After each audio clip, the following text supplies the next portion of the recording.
Hola, buenas tardes. A los 7 años tuvo que dejar la escuela para ponerse a trabajar y echar una mano en casa.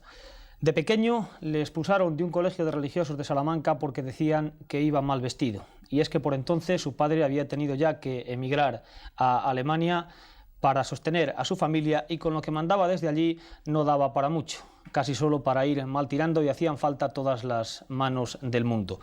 Él tuvo que ingeniárselas de pequeño con las armas que el destino puso en sus manos para hacer frente a las cornadas de la vida. Una gran inteligencia natural, viveza y astucia. Quienes le conocen bien dicen que es, desde muy pequeño, vivo, inteligente, despierto y avispado.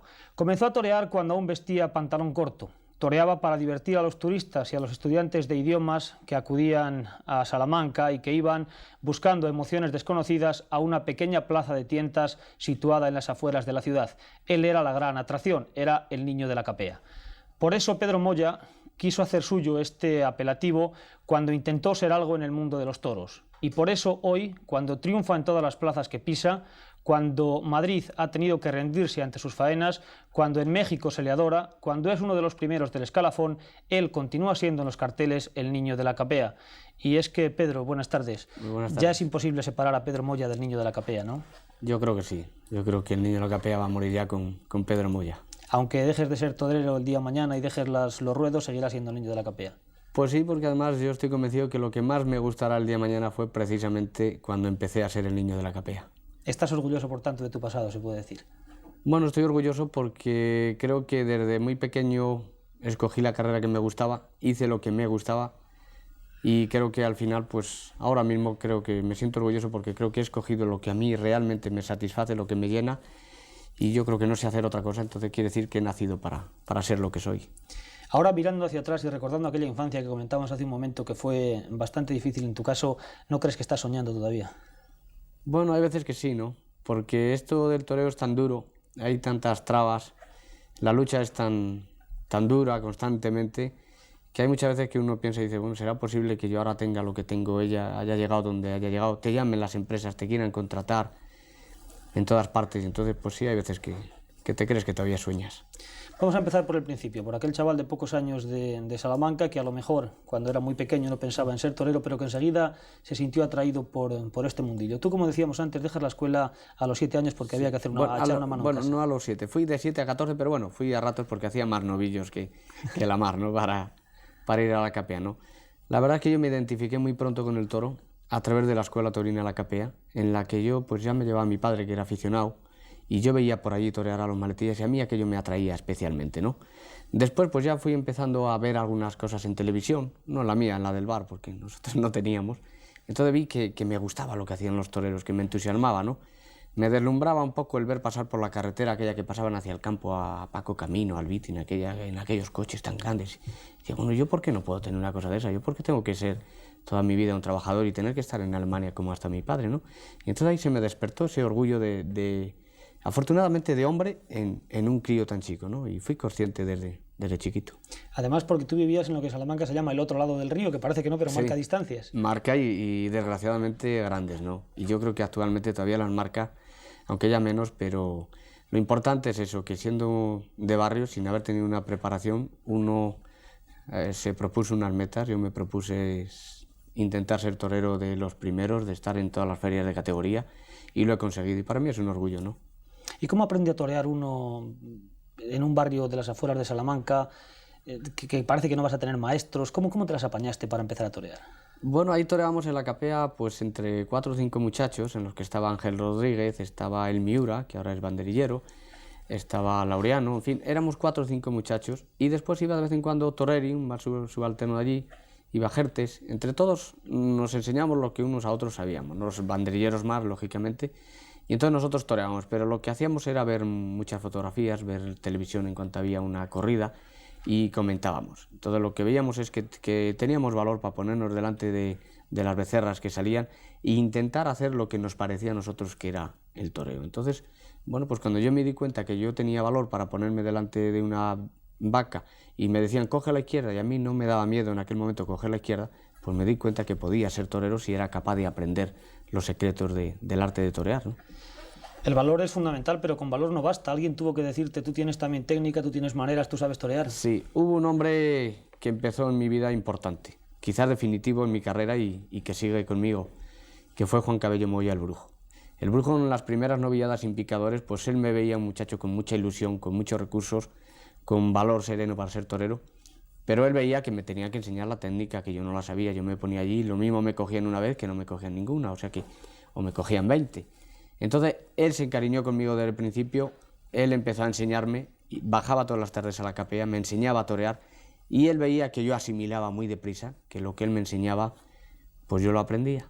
Entonces él se encariñó conmigo, yo me encariñé con él. Él de los sueldos de subalternos, entonces pues había veces que me regalaba, pues toma, ahora cómprate unos zapatos, se quitaba de su sueldo, que le hacía falta 500 pesetas para que te compres unos zapatos, otras veces me regalaba unos pantalones, y ya nos hicimos pues algo más que amigos, ¿no? Yo creo que algo más profundo, y entonces pues toda la vida hemos ido juntos. Es el hombre que ahora, después de 14 años, todavía me sigue estimulando, que cuando me vea en algún sitio que todavía es algo apático, porque yo no lo veo claro, que el toro no me gusta, lo que sea, él sabe buscarme las cosquillas para que yo me enfade. Como a él no puedo pegarle en la plaza, pues me tengo que pegar con el toro y le carto las orejas, claro, y entonces él se parte de risa y dice, has visto, si no te llego a enfadar, ese toro se nos va, ¿eh? Entonces es un hombre para mí muy importante. Es un poco más incluso que tu padre espiritual, ¿no? Pues sí, porque es el hombre que ha estado conmigo en los momentos difíciles míos. Cuando ha habido que jugarse la vida, él era consciente de que me mandaba a la guerra, y entonces ese sufrimiento solo lo sabe el Brujo y lo sé yo, que lo admitía, ¿no? Entonces es algo mucho más profundo, ¿no? Saber que a un amigo lo están mandando diciendo, bueno, que este toro es capaz de matarlo, pero si él quiere ser torero, es la única manera de conseguirlo. Y entonces eso son cosas que se quedan entre los dos, que quizás no pasen de nosotros dos, de él y de mí, pero que se quedan los dos, y entonces esa amistad es mucho más profunda que la que puede haber incluso hasta entre propios hermanos. ¿Recuerdas quién fue el primero que te llamó el niño de la capea? Pues la verdad yo creo que el primero que me llamó fue precisamente el dueño de la capea, ¿no? Francisco Prado, cuando empezaba a torear, que dijo, bueno, pues ¿qué nombre te ponemos? Pues entonces mi nombre completo es Pedro Gutiérrez Moya, pues parecía muy largo en un cartel, decía, bueno, y si estás en la capea y todo el mundo pregunta por el niño que está en la capea, ¿por qué no seguimos con el niño de la capea? Y a mí me pareció muy bien. Me pareció muy bien, y como el primer día que salí, pues ya triunfé con ese nombre, pues cualquiera se lo quitaba. ¿Qué recuerdos tienes de aquella época de la plaza de tientas, cuando efectivamente eras el niño de la capea, cuando te iban a ver a un crío por aquello de la atracción de un chaval casi con pantalón corto poniéndose delante de una becerra? Bueno, pues yo creo que es una época muy importante en mi vida. Fue la época que a mí me despertó como hombre, donde yo me di cuenta que había que luchar en la vida para conseguir algo, porque allí todo el que iba, pues en principio unos me utilizaban para divertirse conmigo, les caía simpático, otros, pues como, bueno, el dueño de la capea, yo allí estaba trabajando, yo trabajaba, yo no toreaba solamente por el hecho de torear, sino yo tenía que trabajar allí pues de carnicero, era carnicero, limpiaba las cuadras a las vacas, les daba de comer, en fin, trabajaba todo el día para precisamente que me dejaran torear. Entonces yo me di cuenta que la única manera era cuando yo toreaba y estaba bien con los turistas, pues como que yo notaba que se abría más la mano y yo era más el eje de la fiesta cuando yo toreaba bien, entonces les caía simpático a la gente. Entonces me di cuenta que para triunfar había que arrimarse a lo que me pusieran delante, ¿no? Un toro, un novillo, lo que fuera. Ahí aprendiste además no solo a torear, sino muchas cosas. Incluso tus detractores han dicho alguna vez que aprendiste muchos de los trucos de la profesión. Bueno, es que yo creo que no son... Los trucos hacen falta, ¿no? Porque hay muchas veces que morir de tonto es una idiotez la más grande del mundo. Morir porque quieres morir es otra cosa. Entonces hay veces que no te puedes morir de tonto, entonces tienes que emplear, dicen trucos, no son trucos, es técnica de aliviarse en un momento dado con un toro peligroso, que tú sabes que no vas a sacar nada, pues ¿para qué te vas a dejar matar si no vas a conseguir nada? Entonces también aprendí ahí eso, porque las vacas estaban toreadas, yo mismo las toreaba 7 y 8 veces y entonces nos hablábamos de tú y ya, y había que aprender mucho, ¿no? Ahí aprendiste también a conocer los toros, porque tú pasas por ser uno de los matadores que mejor conoce el ganado, y hay incluso quien dice que en cuanto ves salir un toro a la plaza o muy poquitos segundos después ya sabes pues, ese toro por dónde va a respirar. Es que yo creo que no se puede torear. Yo no creo que un torero pueda torear un toro si no conoce al toro. Podrán salirle 10 pases muy buenos, muy bonitos, alucinantes en un momento dado, pero no ha toreado, se ha acoplado con el toro. Entonces torear es conocer el animal, saber por qué lo llevas por un pitón o por otro, saber por qué lo sacas a los medios, saber por qué los llevas a las tablas. Esas pequeñas cosas que te lo da el oficio, el haber toreado mucho, el haber matado más de 3000 toros como yo llevo matado, pues son esas pequeñas cosas que un poco te hacen el salir a la plaza con seguridad, de que si tú quieres estar bien, vas a poder estar bien. ¿Pero ahí actúa solo la intuición o hay algo más? ¿O tú, por ejemplo, te procuras saber de qué procedencia es cada ganadería con la que te tienes que encerrar una tarde en una plaza de toros, o simplemente es la intuición? ¿Ese es este sentido que tú puedes tener para saber por dónde va a ir cada toro? Yo creo que va unido, ¿no? Hay una intuición que es innata en los toreros, que sabemos ver el toro y a lo mejor muchas veces no sabemos explicar por qué le hemos visto ese defecto o esa virtud, pero después el que uno sea aficionado y le guste a uno los toros para saber de dónde procede, qué forma de embestir tiene una rama de una ganadería o otra rama de otra, pues yo creo que es muy importante, sobre todo a la hora pues, de saberle medir el castigo en los caballos, que muchas veces pues, nos equivocamos y acabamos con muchos toros, a lo mejor de darle un puyazo demasiado fuerte creyendo que es bravo cuando en realidad es bravucón, ¿no? Entonces, el saber eso, el fijarte mucho no solamente en tus toros, sino en los de los demás compañeros, el hablar con ganaderos, el hablar con gente del mundo del toro, es lo que te va creando experiencia, lo que te va haciendo en tu inteligencia un pequeño libro que lo tienes que poner en práctica cada vez que sale un toro por la puerta de Chiquero. Oye, Pedro, el hecho de haber nacido y de haberte criado en Salamanca, que es una tierra de ganado bravo, una tierra muy taurina, ¿te ayudó o por el contrario te frenó un poco en tu carrera por aquello de que nadie es profeta en su tierra, de que siempre los críticos peores son los de casa? Bueno, yo creo que a mí Salamanca no me ha ayudado nada como torero. Quizás me ayudaría en el aspecto de que tenía el ganado cerca para poder practicar en un momento. Pero de verdad mi paso definitivo y mi creencia de que podía ser torero me la dio una plaza como fue Bilbao. Bilbao fue la plaza que creyó en el niño de la capea, toreando sin picadores todavía, que ellos me adoptaron como torero hecho en Bilbao y que entonces me dieron sitio y le dijeron a España entera, aquí tenemos una futura figura del toreo, y empezaron a defenderme por la crítica de Bilbao, los aficionados de Bilbao y todo el mundo que me había visto en Bilbao. Entonces, hombre, para mí es un orgullo que haya sido Bilbao, porque es una plaza seria, dura, donde hay que matar el toro de verdad, pero me decepciona un poco que Salamanca en aquellos momentos no creyera en mí con esa seguridad que creyó Bilbao. Por eso tú le rendiste a Bilbao el pequeño homenaje de tomar allí la alternativa y de tomarla con un hombre que fue tu ídolo, que fue Paco Camino. Pues sí, uno tiene que buscar el sitio donde uno creía en ese momento que más te iban a apoyar. La alternativa es el paso definitivo, el paso que uno ha soñado desde los 7 años, yo a los 19 que la tomé, fue el sueño diario. Y entonces pues tenía que buscar una afición que en un momento dado de los nervios que me podían traicionar me apoyara. Y yo en aquel momento no tenía otra plaza que me fuera a apoyar, ninguna mucho más que Bilbao. 19 de junio de 1972 fue el día que tomaste la alternativa. Hoy, después de muchos años de torear corridas, ¿qué recuerdos hay en tu mente de aquella tarde? Bueno, pues aquel día yo creo que no dormí, pensando en que Paco Camino, mi ídolo, me iba a dar la alternativa, que iba a torear con él, que iba a torear en Bilbao, en una plaza donde apenas 2 años antes estaba toreando becerros, y que iba a ser el trampolín mío para ir realizando todos mis sueños, ¿no? Entonces yo me acuerdo que me emocioné mucho, que los primeros muletazos estaba muy nervioso, tremendamente nervioso, pero que después me fui relajando con los olés de la gente, el apoyo y sus palmas. Me volví a sentir como que era el primer becerro que mataba allí y entonces pude triunfar con el toro. Entonces es una tarde para mí inolvidable. Quizás no fue un poco arriesgado por tu parte tomar la alternativa con tan solo 20 años. No fue jugármela, pero jugármela definitivamente, ¿no? Yo he sido un hombre que, aunque parezca que me ha ido muy bien, que mi carrera ha sido muy ligera, que he toreado todo lo que he querido, que he ido mucho a América, en cambio es mentira, ¿no? Yo he sido quizás de los toreros que más se la ha jugado. Tomé la alternativa en Bilbao, con Paco Camino, la máxima figura del toreo, con Paquirri, máxima figura del toreo en aquel momento, y con una corrida de toros televisada en directo para toda España. Era una prueba de fuego. Y entonces fui porque estaba consciente de que yo ese día iba a triunfar. Tenía seguridad en mí mismo, ¿no? Después la segunda corrida de matador de toros, que era a los 8 días justo, también me la televisaron, para que vieran que no era casualidad lo de Bilbao, sino que era verdad, que estaba preparado para afrontar aquel reto, ¿no? La alternativa en Madrid, con aquella expectación que había, bueno, pues ahora han dado bien por ahí, por provincias, vamos a ver la cara en Madrid. También me dejé televisar la corrida, también me la jugué con televisión y también triunfé. Entonces, quiere decir que yo he dado la cara cuando yo he tenido que dar la cara, siempre la he dado y he sido muy responsable conmigo mismo. Hay quien dice también que tú tenías buen apoyo por detrás, que tenías a los choperas que mandan mucho en esto del toro. Bueno, yo he conocido en la casa de los choperas he conocido muchos toreros y muy pocas figuras del toreo. Entonces los choperas, como todos los apoderados, el torero que les funciona y que lo pueden llevar a todas las ferias y que resuelve la papeleta y que ellos ganan dinero con ese torero, pues lo cuidan y lo mantienen. Y el torero que no les da la cara, pues a los 6 meses está en su casa, como cualquier otro.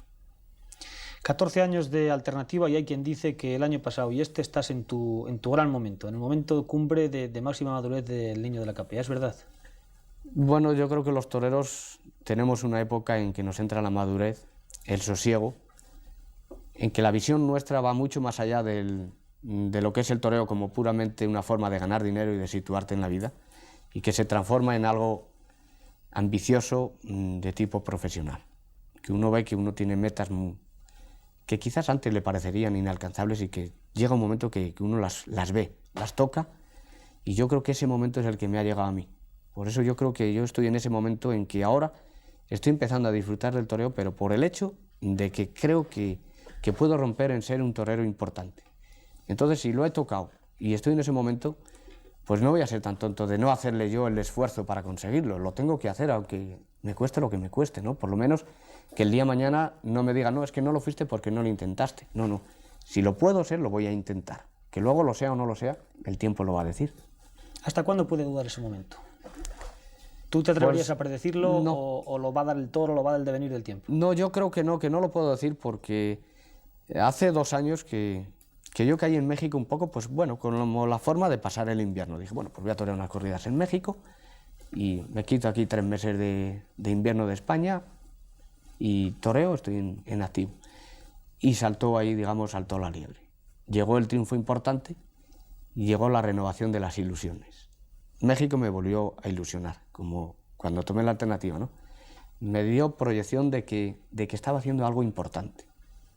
Y entonces tú sueñas y empiezas a soñar otra vez, como si fueras un crío. Empiezas a decir, bueno, pues si yo he hecho esto, que aquí han venido figuras que tú has admirado, que no han sido capaces de hacerlo por lo que haya sido, y tú lo estás haciendo, pues eso es una ilusión tremenda. Eso ya acaba con todo lo que pueda ser el dinero, con todo lo que pueda. Ya entra una cosa de tipo espiritual, que te emociona mucho. Y entonces yo creo que México, yo le debo mucho de mi forma de ser ahora y de estar en los ruedos, se lo debo mucho a México porque me ha vuelto a devolver esa ilusión. Además, tú eres ahora mismo en México el máximo ídolo, comparable, incluso superando a toreros de la propia tierra y muy por encima de los últimos matadores españoles que habían ido por allí, casi como el segundo Manolete o bueno, a la misma altura ya. Bueno, la verdad es que en México conmigo está ocurriendo una cosa extraordinaria, ¿no? Yo toreo en cualquier sitio que toree de México, hay aficionados de todas partes de México, incluso de Tijuana, que está a 3.000 kilómetros a lo mejor de México, pues allí van aficionados a verme. Me esperan, si me sale un toro malo no se desespera la gente conmigo, me espera, me aguanta, dice, bueno, a ver si el otro te sale bueno y nos pegas 8 o 10 muletazos o los 15 que estamos esperando de ti. Y me anima, entonces me está animando constantemente, venga, que tú puedes. Entonces es una ilusión muy grande. Entonces eso llega hasta tal punto que los últimos 2 inviernos pues me han cogido mucho los toros en México. Hasta me han pegado una conada, pero ¿por qué no te importa? Porque dices, ¿cómo no te vas a arrimar con este apoyo moral de la gente, con esta ilusión, que tu ilusión la estás transmitiendo arriba al del tendido, que tú ves la gente ilusionada contigo? Pues hay que dejarse matar, dice, hay que ir al más difícil todavía, no hay más remedio. Y entonces te emociona. Se dice que una de las claves de tus éxitos últimos, del gran momento del Niño de la Capea, es que cuando sale a la plaza se olvida de que es rico, cosa que no hacen otros toreros, ¿es verdad? Es que no se puede salir a una plaza si uno piensa que es rico. Si yo pensara que ya no voy a necesitar ganar dinero para comer y para que mis hijos puedan estudiar una carrera, pues ya no saldría más. Salgo por algo más, algo que se ha pasado ya de lo puramente crematístico, ¿no? Sin embargo, tú sabes que en Salamanca, cuando empezó a existir aquella pique o aquella pelea a nivel de afición, fundamentalmente entre el Niño de la Capea y Julio Robles, se decía que mucha gente se ponía de parte de Julio Robles porque era el pobre y el Niño de la Capea era el rico. Bueno, eso se ha dicho mucho. Yo lo que creo que Salamanca conmigo ha sido como esos padres severos con el hijo, que le llevan un 10 a casa en las notas y dicen, no tienes que traer un 11. Y entonces lo vuelven loco al hijo, dicen, no, pues si no hay 11, pues yo qué tengo que hacer. Entonces lo que quieren es que dé cada día más. Yo creo que me exigen precisamente para que dé más, para darle satisfacción a ellos como paisanos de que tienen un torero andando por todas las plazas del mundo donde no se pone cómodo, sino que da la cara, que saca la cara por Salamanca. Entonces no creo que sea el tomar partido, sino simplemente el exigir a alguien que saben que les puede dar más de sí, ¿no? Además, Pedro Moya siempre ha sido con Salamanca bastante generoso, incluso no se puede decir que es donde más haya arriesgado, pero donde más cornadas ha recibido, quizá por intentar convencer de una vez por todas a la afición. Sí, hombre, eso es lógico, ¿no? Yo vivo en Salamanca, estoy todos los días en Salamanca, la gente castellana, los castellanos somos gente muy sinceros, y si hoy estoy mal, mañana llega cualquier vecino, cualquier amigo, y te dice, ayer has estado fatal, y se queda el tío tan tranquilo, porque lo dice porque le sale del alma.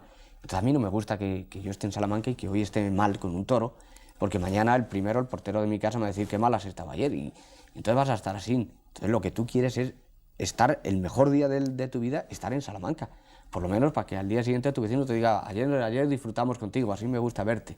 Entonces, claro, cuando tú ves que eso no lo puedes conseguir, pues a mí también me han hecho mella los nervios en Salamanca, y a veces pues he perdido la cabeza en Salamanca, ¿no? Y a lo mejor por eso es por lo que me han pegado esas cornadas. Sin embargo, una de esas cornadas tuvo un efecto muy positivo para tu vida. Gracias a ella, gracias a que te corneó un toro, conociste a la que es hoy tu mujer, Mari Carmen Lorenzo. Pues sí, sí, o sea que a mí afortunadamente el toro me ha dado todo, ¿no?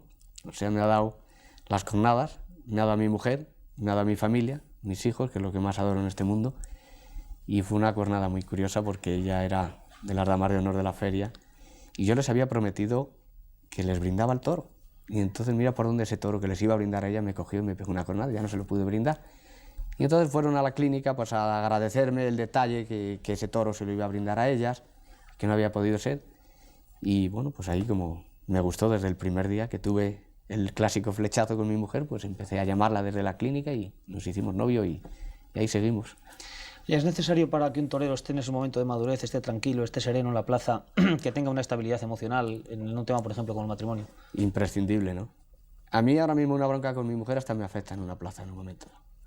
Yo creo que si tú estás tranquilo en casa y están tu mujer bien y están tus hijos bien y te llevas fenomenal, tú sales muy relajado a la plaza, no tienes problema, puedes dar mucho de sí. Mientras que si tienes un problema en tu casa con la mujer, por lo que sea, que son tonterías, porque eso lo tienen todos los días, se nota en el matrimonio, se nota en la plaza que tú sales y que no estás pendiente de eso, que estás pensando, pues cuando vaya a casa le voy a decir que no tenía razón o que tiene razón, y se nota mucho. Yo creo que esa estabilidad en el torero es muy necesaria. Pero a uno le da tiempo de acordarse de todo eso cuando está delante del toro y se la está jugando, o nada más piensa en el toro. Cuando estás delante del toro solo piensas en el toro, pero hasta que sale el toro te da tiempo a pensar todo. Incluso te pasa por la mente que lo puedes perder todo en ese momento. Entonces por eso es tan bonito el riesgo del toreo, es tan emocionante, porque llega un momento que dices, te vas a poner delante del toro y según vas caminando hacia el toro, te entra una angustia y un miedo a veces que dices, bueno, hasta aquí voy a dejar todo. Y ahora de tonto, ahora con el esfuerzo que lo voy a dejar todo. Pero resulta que te mira el toro, se te arranca y automáticamente se te olvida todo y ya te quieres comer el toro. Esa es, yo creo que es la transformación de los toreros, que es la grandeza de la fiesta, ¿no? Un hombre se olvida de todo para concentrarse con el toro. ¿El miedo no se tiene o el miedo se supera? El miedo yo creo que se adquiere. Yo estoy convencido de que cada vez vamos a tener, los toreros se tiene más miedo. Cuanto tú más conoces a un animal, es lógico, conoces más sus virtudes y sus defectos. Cuando ves un toro con muchos defectos, pues es lógico que le tengas más respeto. Entonces ese respeto, si va unido con la edad a una pérdida de facultades, pues es lógico que lo puedas transmitir al público como un miedo. Y entonces yo creo que es el momento cuando tú ya no eres capaz, porque sabes demasiado a lo mejor, de no hacer ese esfuerzo que la gente espera de ti, y a lo mejor es el momento de retirarse. ¿Tú eres partidario entonces de que el torero no se retire muy viejo, no aguante hasta los 50 años o hasta muchísimo tiempo, que se vaya cuando ya las facultades le han abandonado? Pues sí, yo creo que las facultades son muy importantes porque son las que te dan los reflejos. Y en el toreo los reflejos son importantísimos porque te evitan muchas jornadas con un simple reflejo de ver que el toro se te ha venido a ti, a lo mejor lo has captado tú solo y no lo capta nadie nada más que el torero. Sin embargo, la preparación física tú no la consideras tan vital, ¿no? ¿Consideras más importante el dominio del toro? Yo creo que sí. Yo creo que el torero que tiene la cabeza fría, que es capaz de dominar con la técnica el toreo, eso es lo más importante, más que las facultades, ¿no? Porque las facultades en realidad, pues bueno, pues les sirven mucho a los toreros que banderillean, que sí tienen que hacer un derroche importante de facultades. Pero los toreros de la forma de torear como la mía, pues lo que tenemos que hacer es estarnos quietos. Entonces el que tiene que correr es el toro, al que hay que entrenar entonces es al toro, no al torero. ¿Todo eso se puede aprender o hay que nacer con ello? Naces con la ilusión y con la ambición de gloria. Con eso sí se nace. Lo que tú aprendes luego es la técnica de defenderte del toro y de aplicar tu físico a una forma más o menos bonita de interpretar el toreo. Pero la ambición y las ganas de ser torero yo creo que se nacen con ellas. Tú lees muchos libros antiguos de toros, lees muchas cosas sobre el toro, estás hablando constantemente con gente, con otros matadores, con ganaderos, con apoderados de toros, o no, el toro acaba cuando acaba en la plaza y después ya pasas a ser otro. No, yo creo que yo vivo el toro las 24 horas del día, ¿no? A mí me gusta mucho hablar de toro. No me gusta leer de toros. O sea, de toros, sobre todo libros y eso, ahora no leo demasiados. No me gusta leer porque yo creo que en un momento dado podrían influir en mí y condicionarme.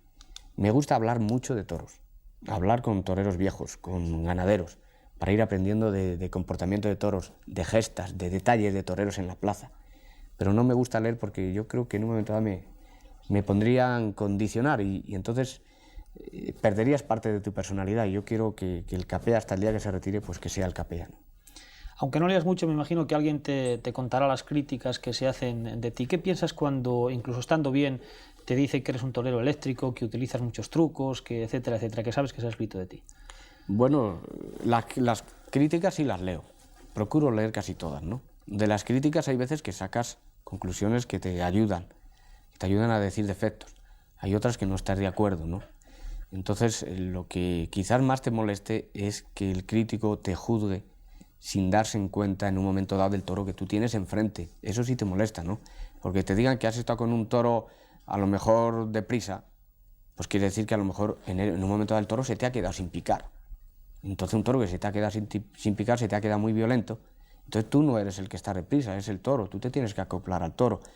Entonces, que te digan que has cometido la imprudencia o que no has estado acertado en la manera de poderle al toro o de llevarlo al caballo, te puede ayudar para que otro día no ocurra eso, pero que te digan a lo mejor que no has estado bien por tu culpa, cuando en realidad la culpa la tiene el picador, que no ha sido capaz de picar un toro, pues sí, hay veces que te molesta. Pero vamos, siempre se aprende de todas las críticas, se aprende porque el crítico lo que hace mucho es reflejar la opinión que tiene el público de ti.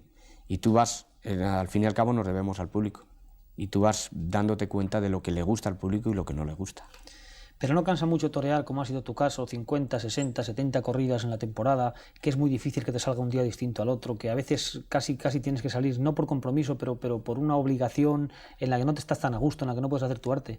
Sí, cansa, ¿no? Y yo creo que no sé si es error o acierto, porque eso todavía la verdad es que no me lo he planteado. Hay una época en el toreo que tenemos que torear mucho para que tu nombre suene al lado de las figuras consagradas y empiece a sonar por todas partes. Pero sí, efectivamente, caes al final en un toreo mecánico, un poquito. Entonces lo ideal es salir a la plaza siempre con ganas.